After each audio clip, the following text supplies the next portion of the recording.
फिर वो बोल रही है कि हमें बचा लो। फिर उसके बाद हमें गुस्सा लगा, हम डॉक्टर के यहाँ गए, डॉक्टर से थोड़ा-सा ऊँची आवाज़ में बात किए, तब डॉक्टर निकात खान और अकबर खान दोनों आए और आने के बाद पल्स की मशीन लगाएँ। पल्स की मशीन में भी बीपी कम दिखा रहा है। वो लोग मतलब उन लोगों का दिमाग ही नहीं काम कर रहा था कि अब करें क्या करें? डॉक्टर वो है ना, लेकिन जो सहायक में है, जो दवा देता है उसको बुलाएँ कि अब क्या किया जाए?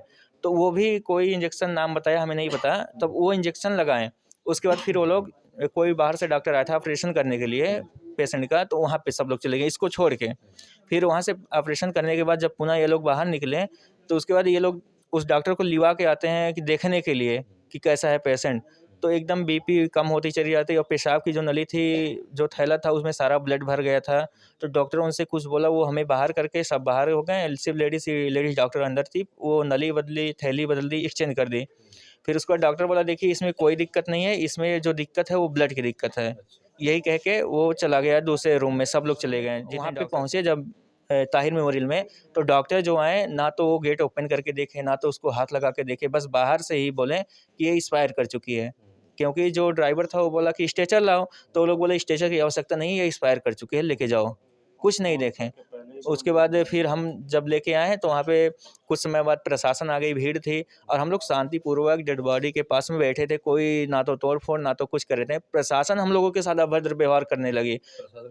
प्रशासन जो है जब तक तो भीड़ थी तब तक शांति था।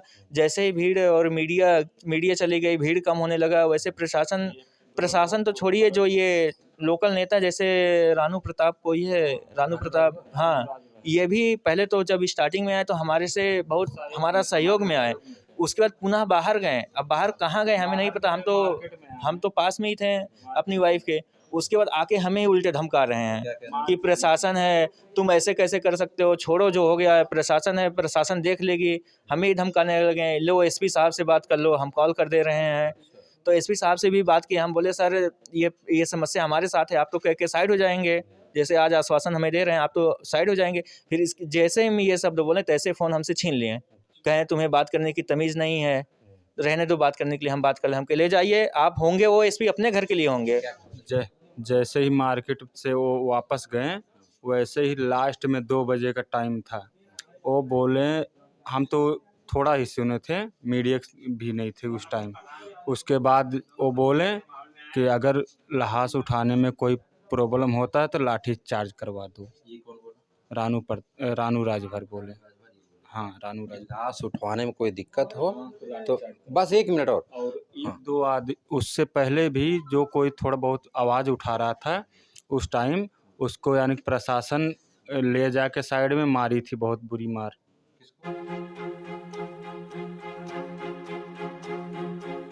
उत्तर प्रदेश में आए दिन डॉक्टरों की लापरवाही से तमाम जानें चली जाती हैं।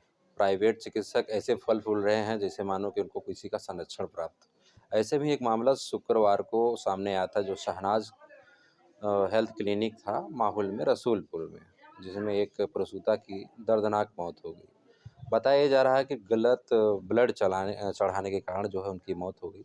बगल में जो बैठे हैं शख्स वो मृत महिला के पति हैं और आपको बता दें कि जिस तरह से ये अमानवीय हरकत हुई है वो माफ़ करने के लायक नहीं है। तमाम आपने मेरी खबरें देखी होंगी, जब मैं प्राइवेट चिकित्सकों के खिलाफ जब मैं चलाता था तो लोग यही कहते थे, कह रहे तुम तो डॉक्टरों के पीछे पड़ गए हो और ऐसा लग रहा है कि जैसे कि अब इनका दुकान बंद करके ही छोड़ोगे। तो ऐसे दुकानदारी कैसे चलेगी इन लोग, आप सोचिए, बड़ा सवाल बनता है। चलिए बात करते हैं इनसे, आखिर कैसे क्या पूरा मामला हुआ था। आपका नाम? हमारा नाम ओमकार मौर्य है। जी। क्या मामला था ये? मामला ये था कि जैसे हम शहनाज मेमोरियल हॉस्पिटल में अपनी वाइफ़ का देख-रेख करा रहे थे पहले से ही, वहीं से दवा वगैरह करा रहे थे, तो उसके बाद 24 को डिलीवरी थी। 24। हाँ, तो वो बोली कि आप 15 को आइएगा, हम डिलीवरी करा देंगे, सब कुछ जैसे जाँच वगैरह सब कुछ नॉर्मल थी और नॉर्मल डिलीवरी कराएँगे। उसके बाद फिर हम 15 को लेके गए 2 बजे नॉर्मल डिलीवरी के लिए, तो बोली चलिए ठीक है, हम शाम को मतलब 8 से 9 बजे के बीच में डिलीवरी हो जाएगी। फिर हमने बोला ठीक है, आप 8 से 9 बजे के बीच में डिलीवरी कराइएगा। उसके बाद वो अपना इंजेक्शन लगाए, ग्लूकोज़ वगैरह चढ़ाना सब कुछ शुरू कर दी। कोई फिर रिपोर्ट पहले जाँच-वाँच कुछ किए? जाँच पहले से ही सब कुछ था ना, ब्लड जाँच था, हाँ, सब कुछ नॉर्मल था, कोई प्रॉब्लम नहीं थी। ना तो किसी प्रकार की उसको दवा चल रही थी कि ये कमी है दवा। बस सिर्फ़ उसको डॉक्टर के देख-रेख में रखे थे, ताकि कोई प्रॉब्लम आने ना पाए और दवा वगैरह कुछ नहीं चल रही, सब कुछ ठीक था। तो उसके बाद डॉक्टर बोले 9 बजे तक डिलीवरी हो जाएगी। फिर हम 9 बजे तक मतलब सब रुके थे वहीं पे, हमारी भी फैमिली उसकी भी फैमिली 9 बजे तक सब लोग रुके थे वहीं पे। फिर 9 बजे तक कोई डिसीजन मतलब कोई रिस्पांस नहीं आया था। हम डॉक्टर से बोले तो डॉक्टर बोले कि ठीक है 2 घंटे और वेट करो 11 बजे तक। तो फिर 11 बजे तक वेट किए। फिर डॉक्टर बोले कि ऐसी बात है कि इसमें सुबह हो सकता है, यदि आपको भरोसा नहीं है हमारे ऊपर तो आप कहीं ले जा सकते हैं। तो हमने बोला भरोसा ही करके इतने दिन से आपके यहाँ से दवा कर रहे हैं, तो आप ठीक है सुबह तक ही का ही समझ लीजिए, लेकिन नॉर्मल डिलीवरी हो और हमें दोनों सुरक्षित चाहिए। बोले ठीक है। फिर उसके बाद हमसे 2 बजे हम गेट के बाहर खड़े थे, जैसे वहीं टहल रहे थे, तो वो 2 बजे हमसे आके कह रही हैं कि इनकी नॉर्मल डिलीवरी नहीं होगी, इनका ऑपरेशन होगा, बच्चियाँ तिरछी हो गई है। तो हम बोले ठीक है आप ऑपरेशन ही करिए, लेकिन हमें दोनों सुरक्षित चाहिए। तो बोले ठीक है आपको दोनों सुरक्षित मिलेंगे। तो फिर वो हिंद पैथोलॉजी के यहाँ फिर उसको कॉल करके रात में बुलाई और वो जांच किया, ब्लड जांच किया, ग्रुप जांच किया, उसमें भी सब कुछ सही। वो हमसे 1000 रुपये लिया। हम बोले कि आप इतना महंगा क्यों कर रहे हैं? वो बोला रात है कि मतलब मशीन बंद करना पड़ रहा है, चालू करना पड़ रहा है। हमने ये भी बोला चलिए ठीक है आप हमसे तो ले रहे हैं, लेकिन आगे से किसी से मत लीजिएगा, इस वक्त हम दे रहे हैं आपको 1000 रुपये, कोई बात नहीं है। फिर उसके बाद ऑपरेशन 3:17 पे सक्सेस हुआ। ऑपरेशन करने के लिए कौन आया था? ऑपरेशन करने के लिए हम डॉक्टर से पूछे कि डॉक्टर मतलब हम जहाँ तक हमारी जानकारी है, वैसे ज़्यादा तो हम पढ़े लिखे हैं नहीं, लेकिन जहाँ तक हमारी जानकारी है कि सर्जन आते हैं बाहर से आते हैं, जैसे आजमगढ़ हुआ, बनारस हुआ। तो वो बोली नहीं हमारे पास ऑलरेडी सर्जन है जो कि आपको 5 मिनट के अंदर आ जाएंगे। तो हमने बोला ठीक है 5 मिनट के अंदर ही बुला दीजिए। फिर उसके बाद ऑपरेशन 3:17 पे हुए। सब कुछ सक्सेस है। पेशेंट यानी करिश्मा जो हमारी वाइफ थी वो भी एकदम ठीक थी, पूरा बात कर रही थी अच्छे से, कोई प्रॉब्लम 1% की कोई प्रॉब्लम नहीं थी उसको। और जो हमारी बेटी थी वो भी पूरा सुरक्षित थी। फिर उसके बाद बेड पे लेके आए, कोई प्रॉब्लम नहीं थी। मम्मी उम्मी सब सारी फैमिली, दोनों फैमिली उसकी भी हमारी भी, सब लोग थे वहीं पे। फिर उसके बाद सुबह हुआ हम चले आए घर पे काम था हमारे, तो हम घर पे चले आए। और यहाँ से हम फिर दोबारा जब गए 12 बजे यानी 16 तारीख को दोपहर में 12 बजे हम यहाँ से गए। तो उसके बाद वहाँ से जाते वक्त जैसे पहुँचे तैसे वो हमसे बोलने लगे कि इसको ब्लड की कमी है। तो हमने बोला पहले आप ब्लड चेक कर लीजिए तब ना आपको पता चलेगा कि हाँ ब्लड कितना कम है, उसी हिसाब से आप ब्लड चढ़ाएंगे। और बोले तुम हमसे ज़्यादा जानते हो।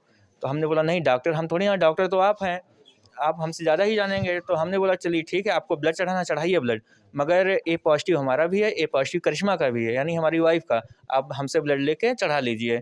आपका ब्लड उन्होंने नहीं लिया? नहीं हमारा ब्लड नहीं लिए, उल्टा हमें धमका दिए कि अगर हम आपका ब्लड लेंगे तो इसके साथ अगर कोई अनहोनी यानी घटना होगी तो उसकी जिम्मेदारी हमारी नहीं रहेगी। ये बात डॉक्टर हम निकाहत खान और अकबर खान दोनों पास में बैठे बोले। और उस वक्त मम्मी हमारे पास थी, वो भी डर गए कि हो ना हो घटना हो जाए, इसीलिए वो तुरंत डॉक्टर से बोली कि आप अपने थ्रू जो भी करना है अपने थ्रू करिए। तो डॉक्टर बोले हमें ब्लड लाना पड़ेगा। तो 10,000 तो मम्मी जो है 8,000 रुपये उसको दिए डॉक्टर को। डॉक्टर ब्लड लेके आया और 16 तारीख को 8 बजे से चढ़ाना शुरू किया ब्लड। 8 बजे से शाम से चढ़ाना शुरू किया। उसके बाद सब कुछ सुरक्षित था जब चढ़ा रहे थे, तो हम भी घर चले आए, मम्मी उम्मी वहीं सब थी। फिर हम 17 तारीख को सुबह में गए लगभग 11-12 बजे, तब तक ब्लड चढ़ रहा था। डॉक्टर से हम पूछे कि ऐसा क्यों ब्लड अभी तक चढ़ रहा है 17 तारीख को सुबह। तो उसके बाद डॉक्टर बोले कि ब्लड जितना आराम से चढ़ेगा उतना ही अच्छा रहेगा। डॉक्टर बोले हमसे। ब्लड कहाँ से आया था? ब्लड कहाँ से आया था, जब तक तो ब्लड आया था मतलब जब तक वो लोग लेके आए थे तब तक हम वहीं पे बैठे, कोई स्टाफ कहीं गया ही नहीं था। लेकिन पता नहीं कहाँ से ब्लड आ गया, हमें नहीं पता। लेकिन जब तक हम वहाँ पे मौजूद थे यानी जब तक ब्लड उसका चढ़ना शुरू नहीं हुआ तब तक हम वहीं पे मौजूद थे। कोई नहीं कहीं नहीं गया था। डॉक्टर निकात खान, अकबर खान, उसका स्टाफ, उसके स्टाफ में सारी लड़कियां हैं, एक ड्राइवर है, एक और है, सारे वहीं पे थे, कोई नहीं कहीं नहीं गया था। तो ब्लड पता नहीं कहाँ से आया। और बड़े भाई भी देने को तैयार हाँ लड़की के बड़े भाई देने हाँ, लड़की के बड़े भाई भी देने को तैयार थे, उनको भी मना कर दिए कि ब्लड मिल गया है और लेके आ रहे हैं, आपको देने की ज़रूरत नहीं है। हाँ, ये बोले डॉक्टर, तब वो घर पे वापस चले गए। और वो जैसे जैसे ब्लड चढ़ता गया वैसे वैसे वो लड़की सीरियस होती गई। उसके बाद कब? तो उसके बाद हम तो वहीं पे मौजूद थे। और मतलब हम तो घर आते थे, लेकिन उस दिन पता नहीं क्या हमें हुआ कि हम घर पे ना आए, मम्मी को भी छोड़ने नहीं आए। हम वहीं पे सुबह से ही पड़े रहे 11 बजे से। डॉक्टर से हम बोले कि अभी तक ब्लड चढ़ रहा है। डॉक्टर बोले कि जितने आराम चढ़ेगा उतना अच्छा रहेगा। हमने बोला ठीक है। फिर ब्लड चढ़ के 2 बजे ख़त्म हुआ, पूरा प्रोसेस ब्लड का ख़त्म हुआ। और उसके बाद उसका जो हाथ की हथेली थी दोनों नीला शुरू हो गया, दोनों हथेली नीले हुए। तो हम डॉक्टर को बुलाएं और उसके बाद डॉक्टर चेक किए, वो भी खुद नहीं आए, अपने जो वहाँ पे लड़कियाँ रहती है उनको भेजे, वो चेक की। फिर डॉक्टर को बुलाएं, फिर डॉक्टर आए, बीपी चेक किए, बीपी काफ़ी कम था, इंजेक्शन वगैरह लगाएं, फिर चले गए। फिर वो बोल रही है कि हमें बचा लो। फिर उसके बाद हमें गुस्सा लगा, हम डॉक्टर के यहाँ गए, डॉक्टर से थोड़ा सा ऊंची आवाज़ में बात किए, तब डॉक्टर निकात खान और अकबर खान दोनों आए और आने के बाद पल्स की मशीन लगाएं। पल्स की मशीन में भी बीपी कम दिखा रहा है। वो लोग मतलब उन लोगों का दिमाग ही नहीं काम कर रहा था कि अब करें क्या करें। डॉक्टर वो है ना, लेकिन जो सहायक में है, जो दवा देता है, उसको बुलाएं कि अब क्या किया जाए। तो वो भी कोई इंजेक्शन नाम बताया, हमें नहीं पता, तब वो इंजेक्शन लगाएं।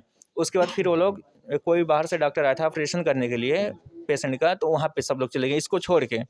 फिर वहाँ से ऑपरेशन करने के बाद जब पुनः ये लोग बाहर निकले, तो उसके बाद ये लोग उस डॉक्टर को लिवा के आते हैं कि देखने के लिए कि कैसा है पेशेंट।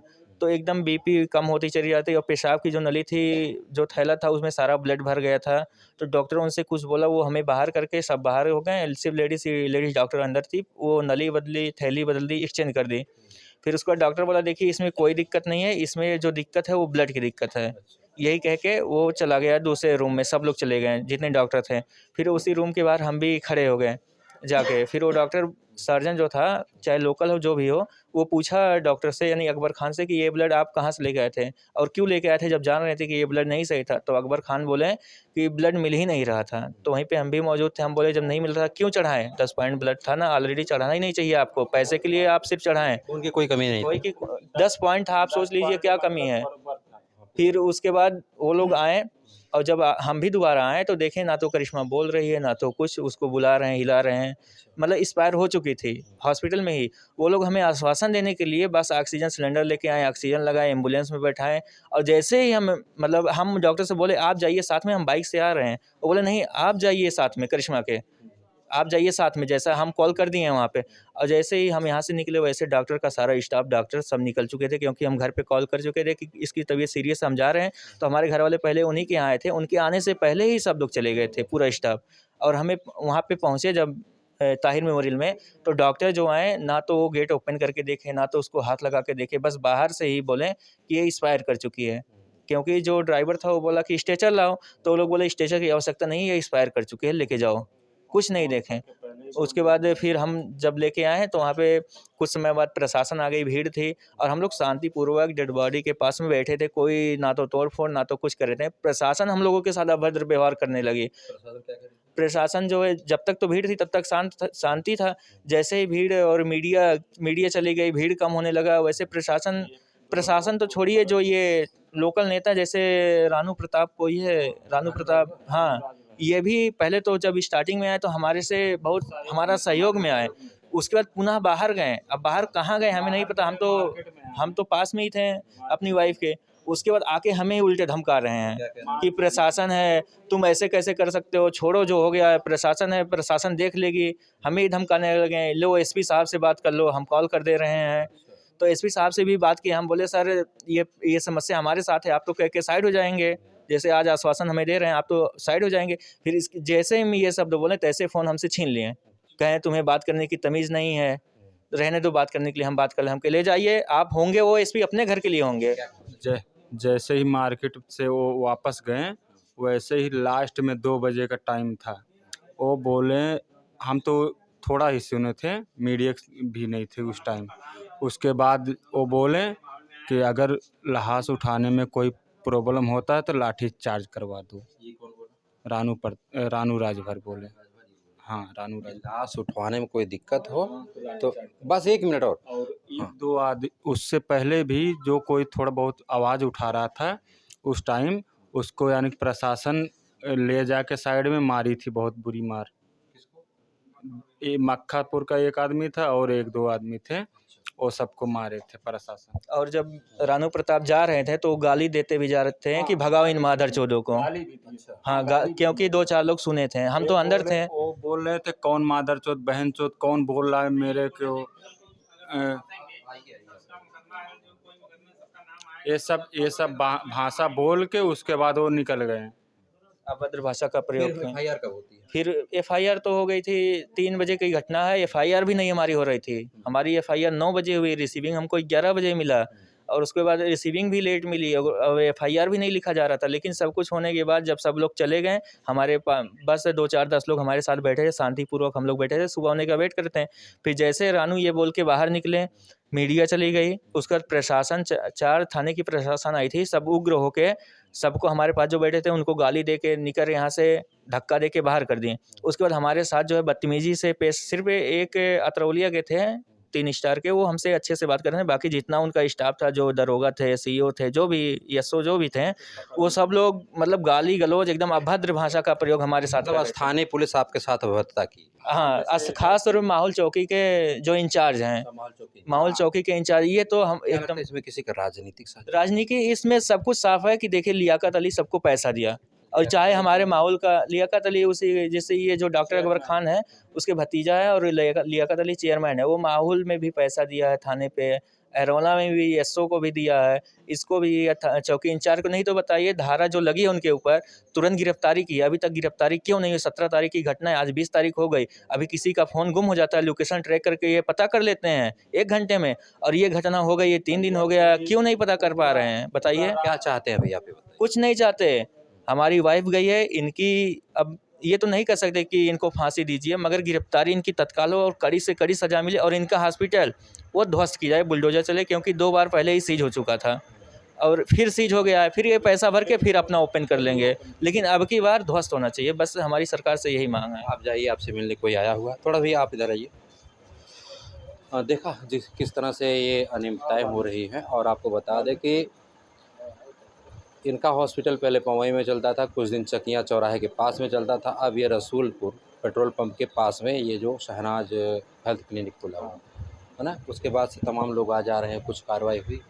कोई कार्रवाई नहीं है, अभी तक कोई सुनवाई भी नहीं है, कोई सुनवाई नहीं। उस रात जो है कि अगर जैसे कोई आम जनता, हम लोग तो आम ही जनता हैं, कोई बात बोल दे रहा था, उसको यानी प्रशासन साइड में करके उसको 1-2 लाठी मार के भगा दे रही थी।